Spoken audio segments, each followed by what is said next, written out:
এই দেখেন ভাই কত বড় হাফ, এটা আমরা এখন মারমু। দেখছেন কি হাফ, এই হাফের মধ্যে আমরা বসবাস করি। রাইট ভাই। এরম হাফ, এই জঙ্গল দিয়ে হাফ থাকে, এই জঙ্গলে থাকি আমরা। হাফ মারার জন্য মানুষ আইতেছে, এই লাঠি লয়ে আইতেছে দেখেন। ইয়াল্লা রে একজন লাঠি নিয়ে খাড়ি আছে। মাথা দেখেন ওই যে ওই, হাফ এটা হাফ মারা লাগে না, হাফ যত মারবো অত বেশি। দেখছেন কত বড়। মারো মারো না।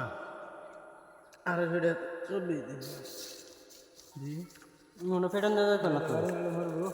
পিডনটা যাইতো না, পিডনটা যাইতো না। ফেটান দিলে